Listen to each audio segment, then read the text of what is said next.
마가복음은 사복음서 중에서 가장 그 문체가 간결하여서 사건의 진행 속도가 빠른 책입니다. 그런데 우리가 함께 읽은 이 마가복음 14장은 마가복음에서 가장 긴 장입니다. 마가복음을 쓴 이 필자는 아마도 이 예수께서 잡히시는 이 하루의 일이 가장 절정이라고 여기고 이것에 우리가 함께 있기를 원한 것 같습니다. 그래서 굉장히 세세하면서도 긴 호흡을 가지고 이날의 일을 기록하고 있습니다. 오늘 우리가 함께 읽은 이 본문에는 가룟 유다가 등장을 합니다. 우리가 잘 알다시피 가룟 유다는 예수 그리스도를 판자입니다. 그런데 우리가 가룟 유다에 대한 이 결과를 배제해 놓고 오늘은 가룟 유다에 대해서 인간적으로 한번 생각을 해봤으면 좋겠습니다. 일단 가룟 유다는 오늘 말씀에서와 같이 12 중에 하나인 유다라고 기록되어 있습니다. 가룟 유다는 성경 어디에도 그렇게 내용이 많이 기록되어 있지 않습니다. 그런 것을 보면 가룟 유다는 그렇게 특출된 인물이거나 사건에 함께 있었던 자는 아니었던 것 같습니다. 지극히 우리와 같이 평범한 자였던 것 같습니다. 그렇다고 해서 가룟 유다가 보잘것없는 인물이란 뜻은 아닙니다. 분명히 수많은 무리들 중에서 예수님께서는 12 제자 중에 한 사람으로 직접 선택해서 뽑으셨습니다. 그리고 또 이 가룟 유다는 다른 제자들과는 다르게 이 예수님을 중심으로 한 공동체의 재정, 살림을 맡은 자입니다. 잘 아시겠지만 우리가 어느 조직이든 그 조직이 크든 작든 그 조직의 가장 핵심이 되는 부서나 인물은 바로 재정을 관리하는 곳입니다. 이 재정에 문제가 생기기라도 한다면 그 공동체가 위기에 빠지기 때문입니다. 가룟 유다는 예수 그리스도와 그리고 제자들과 3년간 동고동락하면서 그들이 무엇을 먹고 입고 자는지 그거에 대한 예산을 짜고 계획을 짜서 그 예산이 문제가 생기지 않도록 그 일을 맡았던 핵심적인 인물, 어쩌면 이 예수 공동체의 가장 깊은 곳까지 알고 있는, 내막을 잘 알고 있는 핵심적인 인물이었을 것입니다. 그런데 이런 가룟 유다를 어느 누구도 도와준 이는 없었던 것 같습니다.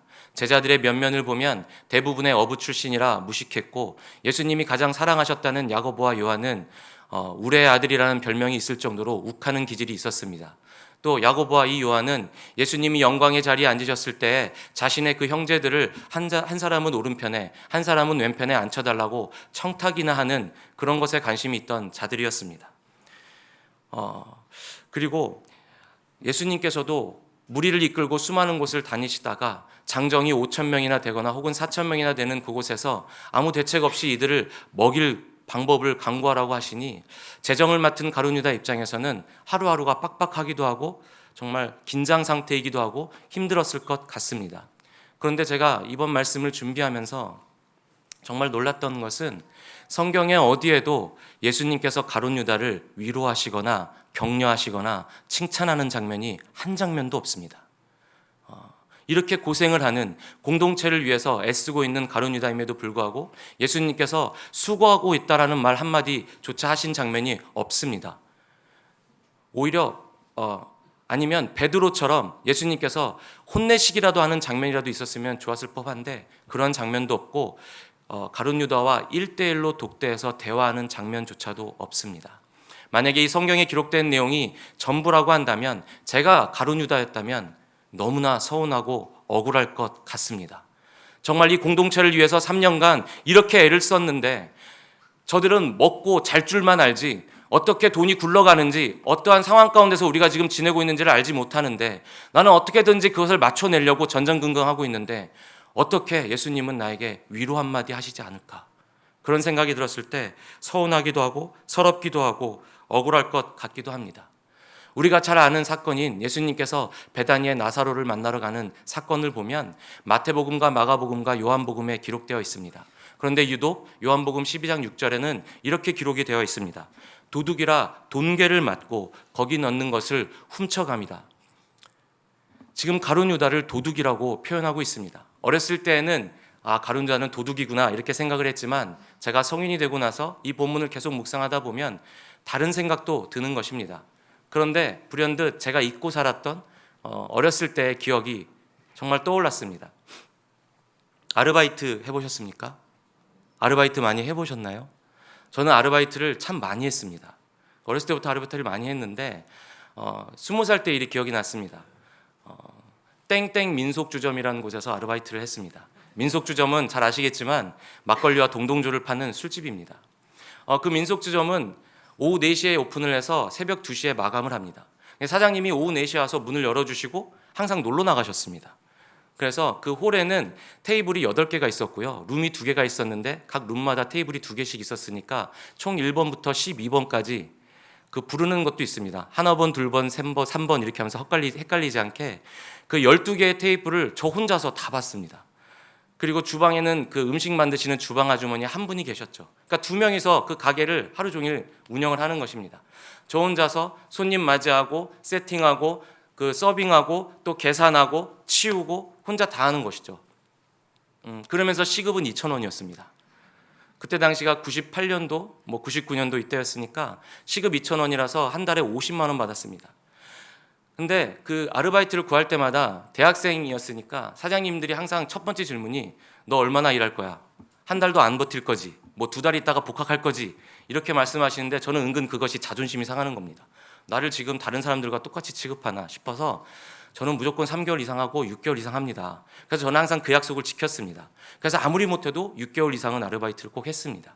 그곳에서도 이제 2달 정도가 지났는데 이제 너무 지치는 겁니다. 혼자서 그걸 다 하려니까 힘들기도 하고 슬슬 억울한 마음이 들기 시작하는 겁니다. 아니 대체 사장님은 왜 이 큰 가게를 혼자 놔두고 놀러만 다니시는 거지? 이 가게가 내 가게도 아닌데 어떻게 나 혼자 이걸 다 보라고 하시는 거지? 물론 사장님이 마감할 때마다 오셔서 한 새벽 1시 반쯤 오십니다. 오시면 매출 한번 쓱 보고 돈통에 있는 돈 가져다가 문 잘 잠그고 가라고 하면서 나가곤 하셨습니다. 그러면서 등을 토닥거리시면서 야 네가 있으니까 내가 참 좋다 하면서 믿는다고 하시면서 가시곤 했습니다.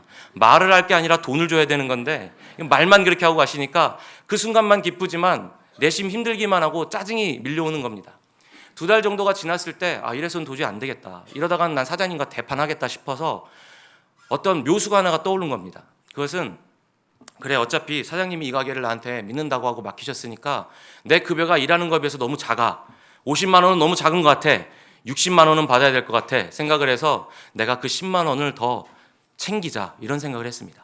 그래서 마감이 2시였기 때문에 마감 직전에 오는 테이블 손님은 그 드시는 그 안주값을 제가 갖기로 했습니다.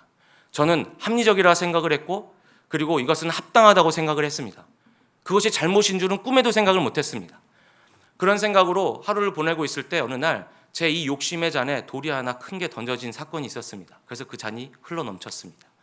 마감을 앞두고 있는데 50대 중년의 3분의 손님이 들어오셨습니다. 그 3분이 이제 술이 거나하게 취해서 들어오신 것이죠. 잘 아시겠지만 잘 아시면 안 되겠네요. 아시면 안 됩니다.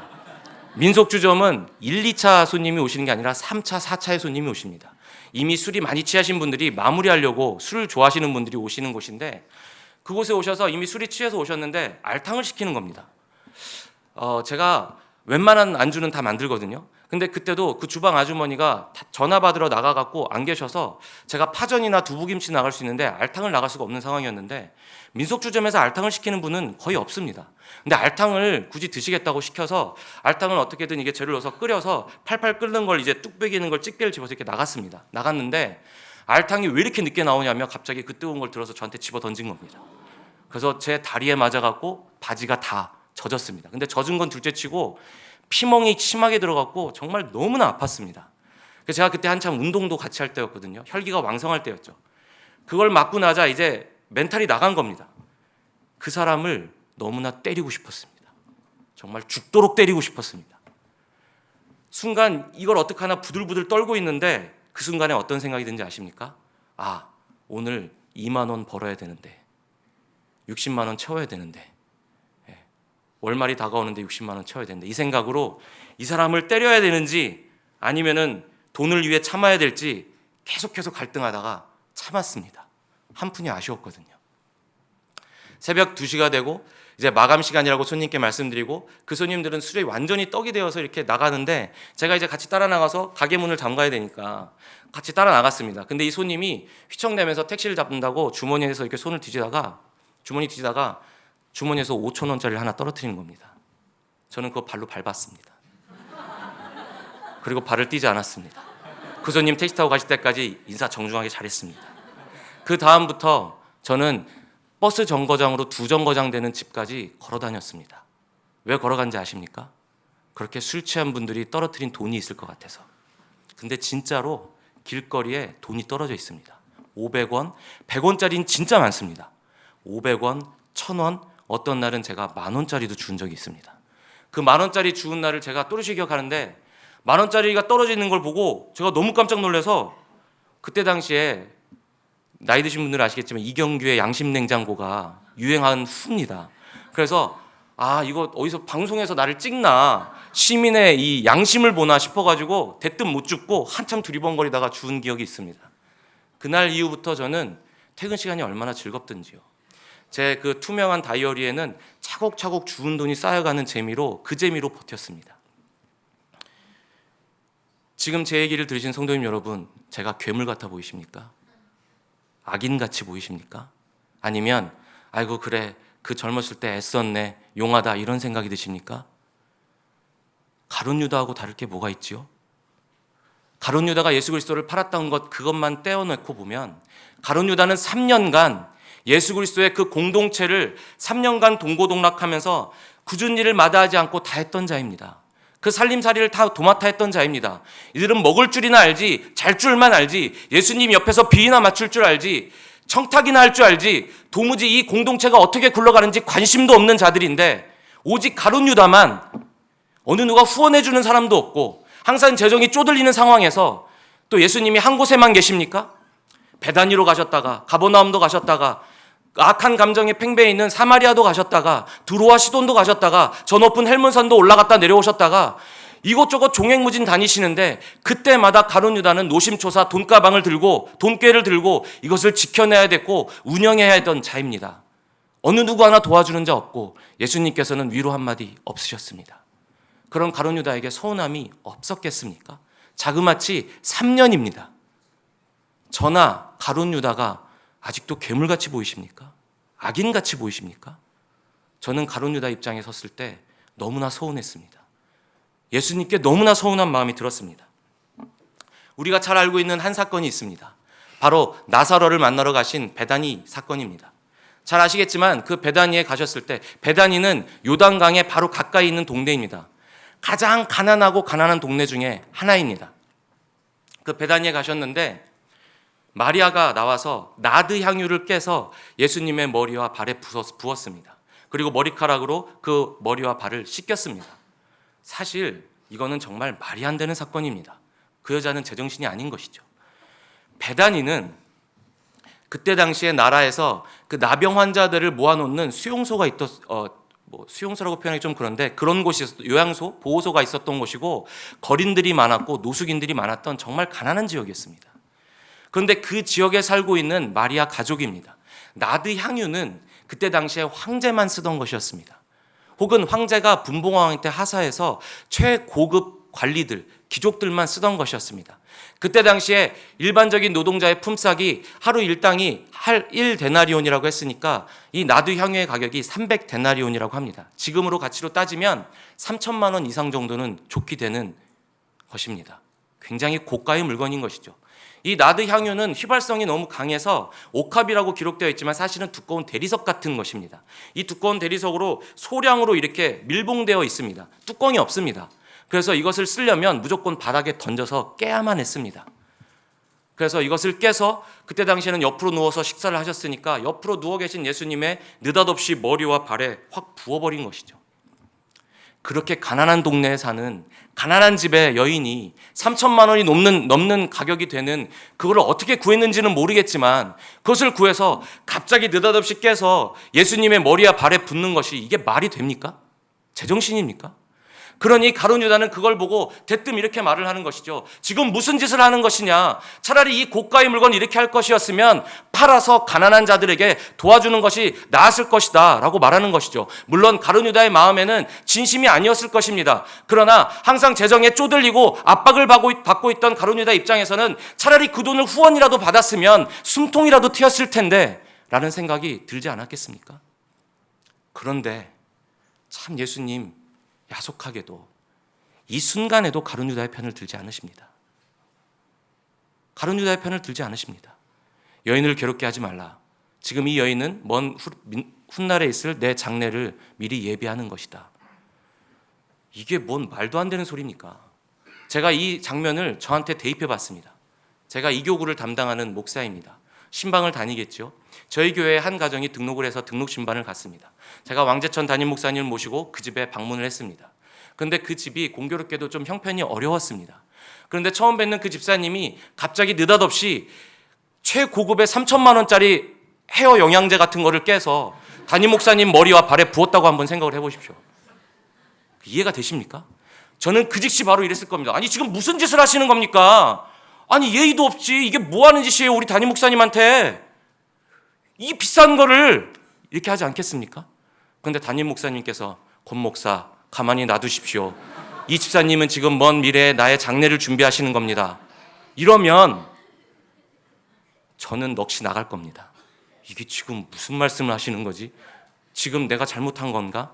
계속 시험에 빠져서 저 혼자 이게 지금 무슨 말씀이지? 제가 평소에 미움을 받았나? 이렇게 고민하고 있을 텐데 며칠 후에 담임 목사님께서 교육자들을 다 불러다 놓고 회식을 하시면서 이 중에 나를 배신할 교육자가 있을 겁니다 라고 얘기를 하면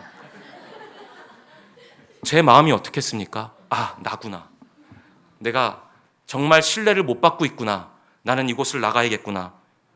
그래도 나름 고생했는데 어떻게 이러실 수가 있지? 이런 마음이 들지 않겠습니까? 이게 우스갯소리 같지만 가룟 유다가 바로 지금 그 심정인 것입니다. 이 사건으로 넋이 나갔는데 그래도 어떻게든 마음을 부여잡으려고 애쓰고 수많은 갈등 가운데서 그래도 내가 이분을 주님이라고 모시며 여태까지 어떻게 살았는데 하면서 그 갈등을 봉합하고 있을 찰나에 최후의 만찬 시간에 예수님께서 이렇게 말씀하시는 것이죠. 이 중에서 나를 배신할 자가 있을 것이다. 그러면서 빵에 포도주를 적셔서 가룟 유다에게 주시고 네가 할 일을 하라고 말씀하시는 것입니다. 그때 모든 제자들이 이렇게 물어봤습니다. 예수님 저는 아니지요? 예수님 저는 아니지요? 가룟 유다도 동시에 이렇게 물어봤습니다. 예수님 저는 아니지요? 가룟 유다가 처음에 이렇게 물어보는 장면을 봤을 때는 예전에는 소름이 돋았습니다. 어떻게 이렇게 뻔뻔할 수가 있지? 그런데 지금은 그런 생각이 아니라 이런 마음이 드는 겁니다. 예수님 진짜 저를 한 번이라도 믿고 계셨는지요? 저를 한 번이라도 위로해 주시고 한 번이라도 저를 격려해 주셨다면 이런 생각이 들지 않았을 텐데요. 주님 저는 진짜 주님의 제자 맞지요? 저를 믿고 계신 것이지요? 한 번만 확인해 주세요. 한 번만 말씀해 주세요. 내가 너를 믿는다고 말씀만 해주시면 지금 이 갈등이 가라앉을 것 같습니다 라는 절규로 들렸습니다. 그런데 마태복음 26장 25절에서 예수님께서는 이렇게 말씀하십니다. 내가 말하였도다. 내가 말하였도다. 알듯 모를 듯한 이런 대답을 하시고는 빵을 포도주에 적셔서 주시는 것이죠. 가룟 유다는 끝까지 외면당한 기분이었을 것입니다. 예수님은 끝까지 나를 외면하시는구나. 끝까지 나에게 이런 마음이시구나. 이제 가룟 유다는 강팍해졌습니다. 예수님께서는 제자들을 이끌고 감난산을 내려오십니다. 그리고 가룟 유다는 그런 예수님을 만나러 갑니다. 오늘 본문에서와 같이 그 뒤에는 군인들이 있습니다.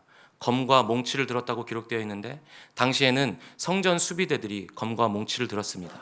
그리고 신약 성경에 강도라고 기록되어 있는 것들은 그때 당시에 이 신약 성경을 출판하기 위해서 로마의 검열을 받았는데 강도는 온화에서 순화에서 적혀 있는 표현이고요. 사실 강도가 아니라 테러를 얘기하는 겁니다. 테러리스트를 얘기하는 겁니다. 즉 다시 말하면 검과 몽치를 들고 군인들이 출동한다는 것은 어떤 이단을 탄압하거나 민생을 안정시키기 위함이 아니라 나라에 해를 입힐 테러리스트를 진압할 때 출동시키던 군인들을 말하는 것입니다. 오늘 지금 테러 분자를 잡으러 지금 군인들이 출동한 것입니다. 그래서 예수님께서도 그 군인들과 가룟 유다를 향해서 너희들이 나를 잡을 기회가 수도 없이 많았는데 테러리스트를 잡는 것처럼 검과 몽치를 들고 왔느냐라고 오늘 말씀에 기록되어 있는 것입니다. 이제 가룟 유다는 자신의 마음에 그렇게 켜켜이 쌓여 있었던 서운함과 억울함과 그리고 그런 여러 가지 배신감, 갈등들을 꾹꾹 눌러 참으면서 태연하게 연기를 합니다. 제가 이 가룟 유다를 묵상하면서 그 감정선을 쭉 따라오다 보니까 오늘 이 본문에서 정말 숨이 막히는 겁니다. 정막이 흐르는 겁니다. 얼마나 긴장감이 흐르고 있습니까? 꾹꾹 그 감정을 눌러 담은 채 가룟 유다는 태연하게 예수님께 입을 맞추며 이렇게 얘기합니다. 랍비여. 3년간 예수 공동체를 따르며 예수님의 수많은 기적을 바로 옆에서 보았던 가룟 유다입니다. 그는 충분히 예수님을 주여라고 부를 수 있는 관계도 있었고 주여라고 부를 수 있을 만큼의 경험이 쌓여 있었습니다. 그런데 오늘 이 시간에 랍비어라고 부르는 것이죠. 그것은 랍비라고 부르고 싶은 것입니다. 왜요? 주여라고 부르는 그 자존심이 허락하지 않는 것이죠. 억울하고 서운함이 쌓여 있는 것이죠. 그리고 이분과 나는 관계가 없음을 선을 긋는 것입니다. 자신의 뒤로 있는 그 성전 수비대와 위정자들 앞에서 나는 이자와 큰 상관이 없는 그저 선생과 배우는 자였을 뿐입니다. 라고 선을 긋는 것입니다. 이 랍비어라고 하는 장면이 얼마나 슬픕니까? 저는 참으로 슬펐습니다. 3년이라는 시간을 이렇게 같이 다녔는데 그 모든 것이 이 랍비어라는 한마디로 물거품이 되는 순간입니다. 성도님 여러분, 아직도 가룟 유다가 괴물같이 보이십니까? 악인처럼 보이십니까? 아니면 그가 이해가 되기 시작하십니까? 저는 가룟 유다를 보면서 너무나 공감이 되고 감정이 이입되었습니다. 같이 서운하기도 하고 억울하기도 했습니다. 그런데 이것이 두려웠습니다. 악은, 죄는 이렇게 평범하게 다가옵니다. 괴물의 모습을 하고 다가오는 것이 아닙니다. 어둠 그 자체로 다가와서 선과 뚜렷하게 구분되는 모습으로 다가오지 않습니다. 평범한 상식과 평범한 생각과 평범한 마음 가운데 그 끝에 사단이 서 있으면서 이 평범함을 가장하면서 우리에게 악으로 다가옵니다. 그렇기 때문에 너무나 두렵습니다. 저는 가룟 유다를 만난다면 가룟 유다의 그 마음을 위로해 줄 수도 있고 동의해 줄 수도 있고 동감해 줄 수도 있고 그리고 예수님한테 같이 항변해 줄 수도 있을 것 같습니다. 어떻게 가룟 유다에게 이렇게 고생하는 사람에게 칭찬 한번 해주시지 않습니까? 예수님 너무나 억울합니다. 서운합니다. 라고 할 수 있을 것 같지만 그러나 가룟 유다를 용납할 수는 없습니다. 왜냐하면 가룟 유다의 삶의 중심에는 예수님이 계신 것이 아니라 내가 있었기 때문입니다. 내가 어떻게 했는데, 내가 이 공동체를 위해서 어떻게 희생을 했는데 나한테 이러실 수가 있지? 마태복음 27장 3절과 5절까지의 그 내용이 잘 기록되어 있습니다. 마태복음 27장 3절과 5절 말씀 함께 읽도록 하겠습니다. 그때 예수를 판 유다가 그의 정죄됨을 스스로 뉘우쳐 그 은 30을 대제사장들과 장로들에게 도로 갖다 주며 이르되 내가 무죄한 피를 팔고 죄를 범하였도다.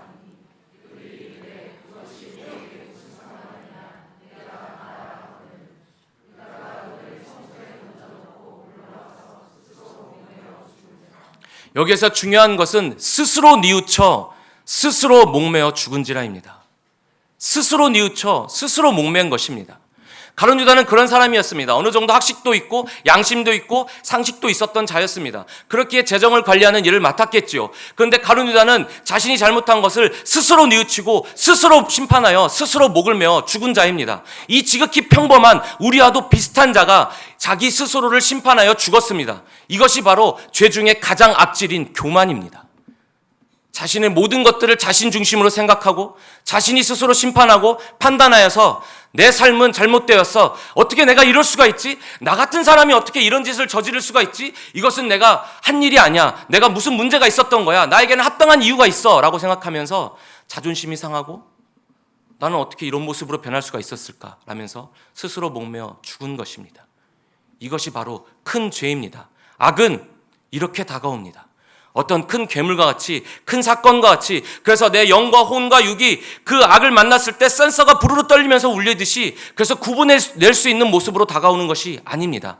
지극히 평범한 모습으로 우리에게 삶 가운데서 선택하라고 다가옵니다. 그래서 저는 이 악이 너무나 두렵습니다. 하와를 기억하실 것입니다.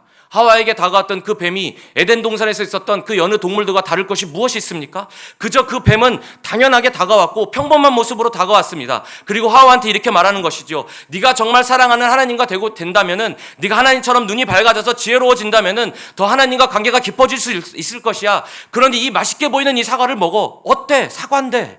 이렇게 다가온 것이죠. 어떻게 안 먹습니까?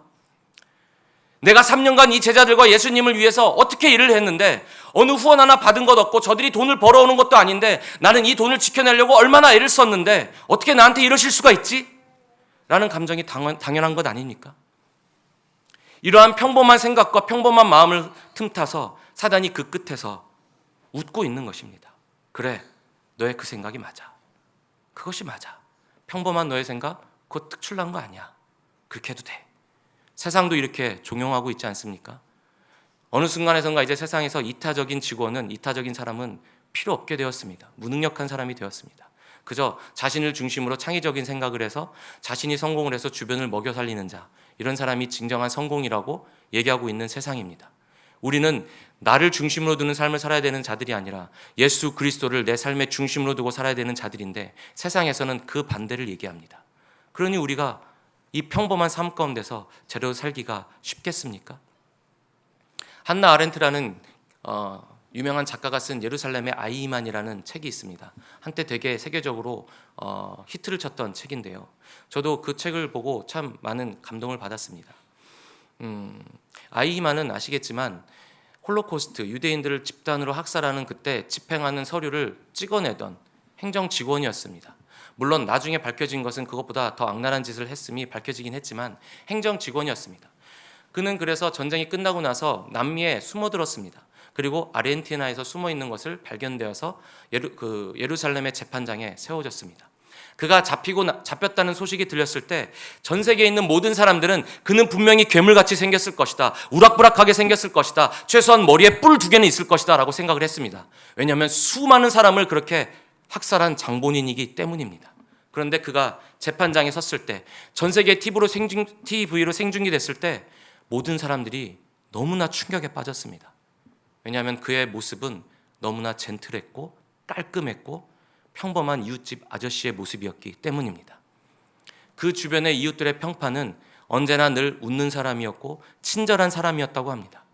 가족에게는 좋은 아버지였고 좋은 남편이었다고 합니다. 그리고 그 사람은 기독교인이었습니다.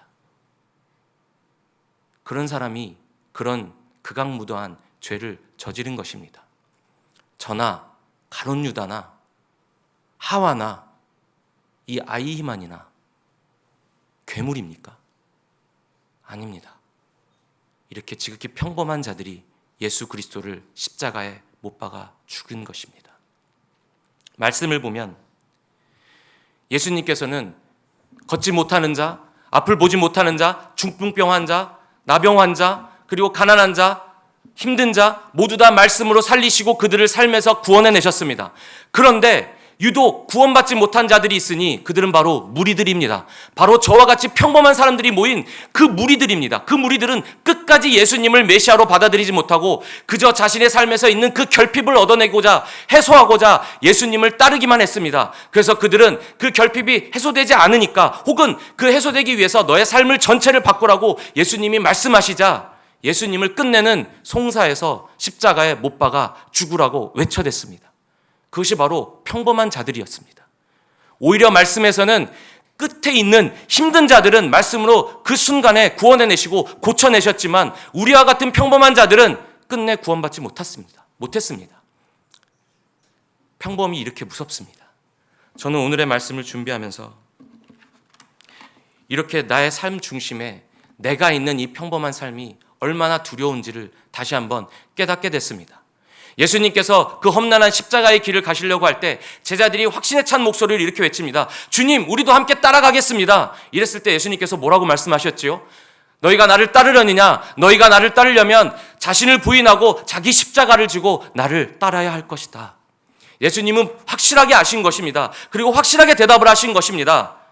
너희들의 삶의 중심에 너희가 있는 것이 아니라 진정 생명되고 메시아된 나를 믿음으로 내가 너의 삶 중심에 있다면 너희는 그리스도인으로 살 수 있다. 하지만 그렇지 않다면 이 길을 갈 수가 없다라고 말씀하시는 것이죠. 바울은 그것을 너무나 잘 깨달아 알았습니다. 그래서 갈라디아서 2장 20절에 내가 그리스도와 함께 십자가에 못 박혔나니 그런즉 이제는 내가 산 것이 아니요 오직 내 안에 그리스도께서 사신 것이라 라고 고백하고 있습니다. 성도님 여러분, 우리가 평범한 삶 가운데서 평범한 생각과 평범한 생활 속에서 살고 있다고 해서 안심하시지 말기 바랍니다. 저 같은 자가 도둑질을 했습니다. 가룟 유다가 예수님을 팔았습니다. 하와가 선악과를 먹었고 아이히만이 유대인들을 학살했습니다. 그렇게 지극히 평범한 자들이 평범을 가장한 악이 다가왔을 때 그것을 느끼지 못하고 악에 덮인 삶을 살았습니다. 그래서 예수 그리스도를 십자가에 못 박았습니다. 내 중심엔 내가 있으면 안 됩니다. 우리의 생명 대신 예수 그리스도께서 내 안에 사실 수 있게끔 끊임없이 우리는 성령 하나님께 간구하고 기도해야 하는 것입니다. 그래서 보혜사 성령 하나님을 우리에게 보내주신 것입니다. 성령 하나님께, 내주하시는 성령 하나님께 끊임없이 말씀을 걸고 외치시기 바랍니다. 출근하는 길에서, 미팅하는 데에서, 누구를 만날 때에서, 퇴근하는 지친 버스에서 성령 하나님께 끊임없이 질문하시고 말씀을 거시기 바랍니다. 지금 저와 함께 계시지요 성령님? 이 마음 아시지요 성령님? 제 마음을 위로하여 주시옵소서. 간팍해지지 않게 도와주시옵소서. 지금 생명 되신 예수 그리스도께로 인도하여 주셔서 지금 내 육체는 고단하고 생각은 막혀 있지만 그러나 하나님을 사랑하는 이 마음이 끊이지 않도록 도와주시옵소서. 성령 하나님 역사하여 주시옵소서. 내 삶의 중심에 내가 자리 잡지 않도록 붙들어 주시고 예수 그리스도께서 자정하실 수 있도록 주님 붙들어 주시옵소서. 이렇게 기도하며 살아야 하는 것입니다. 하나님께서는 내 심연의 본성과 내 근원까지 다 아시는 분이십니다. 내가 태어난 그 순간에도 함께 하셨고 내가 기억하지 못하는 그 순간에도 다 기억하시며 내가 죽는 그 순간에도 함께 하시는 분이 하나님이십니다. 그러니 우리는 내 삶의 중심이 나라는 이 교만을 버리고 하나님 앞에 온전히 나가도록 힘써야 될 줄로 믿습니다. 그것이 바로 온전해지고 성숙해지는 그리스도인이 되는 것인 줄로 믿습니다.